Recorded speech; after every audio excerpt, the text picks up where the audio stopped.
Morning সকলকে। কেমন আছো তোমরা? আশা করি ভালো আছো। আমি ভালো আছি। আজকে সোমবার, আজকে শ্রাবণ মাসের দ্বিতীয় সোমবার।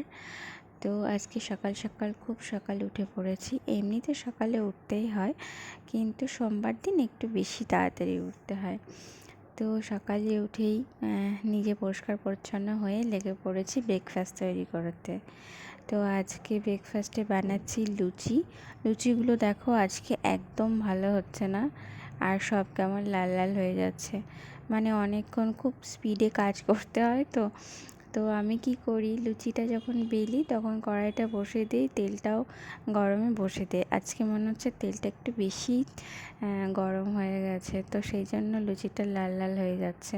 আমি লাল লুচি খেতে একদম পছন্দ করি না, মানে একটু কড়া টাইপের লুচি। কিন্তু বাড়িতে সবাই কড়া টাইপের লুচি ভালোবাসে। তো লুচি করেছি, আর হাজব্যান্ড অফিস যাবে, এবার ওকে আগে দিয়ে দিই, তারপরে সবাইকে দেব। আর আমার শ্বশুরমশাই আবার লুচি খায় না, রুটি খাবে। তো আজকে তো আমাদের নিরামিষ হয়, তোমরা এতদিনে জেনেই গেছো, তোমরা আমার পরিবার, তোমরা না জানলে তো হবেই না। তো আজকে নিরামিষ। আর হচ্ছে এখন লুচিটা ভেজে নিলাম। আজকে আর এক্সট্রা কোনো তরকারি করতে পারিনি। আমি করেছিলাম আজকে ঝিঙে আলু পোস্ত, ওটা ভাতের সঙ্গেও খাওয়ার জন্য করেছি। তো লুচির তরকারিটা এক্সট্রা করে করতে পারিনি বলে হাজব্যান্ডকে দিয়ে দিচ্ছি ওই লুচি আর আলু ঝিঙে পোস্ত, আর সঙ্গে দিয়েছি আম। আমের সময় একটু আম না থাকলে ব্রেকফাস্টে কেমন মনটা উচাটন হয়, তাই না? তো যাই হোক, ব্রেকফাস্ট করে দিলাম, টিফিন রেডি করে দিলাম। এর মধ্যেও সব রান্নাবান্না কমপ্লিট করতে হয়েছে। তো নিরামিষের দিন একটু ঝামেলা হয় বটে, তবে কিছু করার নেই। সপ্তাহে একটা দিন নিরামিষ বাবার নামে ভালোই লাগে। এবার যাই হোক, রান্নাঘরের কাজটা শেষ করে আমি চলে এসেছি। আজকে ভালো লাগছিল না শরীরটা, কিন্তু একটা বুদ্ধি অবলম্বন করি আমি এটা মাঝে মাঝে। এই যে বালতিটা তোমরা দেখলে, এটা হচ্ছে এসির জল জমা হয় এখানে। এসির জলটা বারান্দা দিয়ে ঠিকভাবে পাস করে না, তাই ওখানে একটা বালতি রেখে দিয়েছি।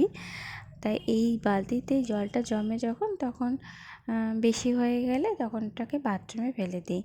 তো আমি এখন একটা মাঝে মাঝেই বুদ্ধি অবলম্বন করি। এই যখন গাছে অন্য খাবার দেওয়ার থাকে না, শুধুমাত্র জলই দিই, তো তখন এই এসির জলটা একটা বাটি দিয়ে, একটা মগ দিয়ে এখানেই বারান্দাতেই টবে টবে দিয়ে দিই। তাতে কী হয়, বালতির জলটাও কমে যায় আর গাছগুলোতেও জল দেওয়া হয়ে যায়। তো আজকে দুপুরের জন্য আমি কী কী রান্না করলাম দেখো। করেছি হালকা করে মসুর ডাল, আর এটা ওই যে সকালে তোমরা দেখলে, যেটা একদম বিচ্ছিরি হয়েছে দেখতে আর কেমন ঝোলঝোল মতো হয়ে গেছে, এটা হচ্ছে আলু ঝিঙে পোস্ত, একদম পাতলা হয়ে গেছে। আর সঙ্গে ছিল পটল ভাজা। তো আমার ভিডিওটা ভালো লাগলে লাইক কমেন্ট শেয়ার করো।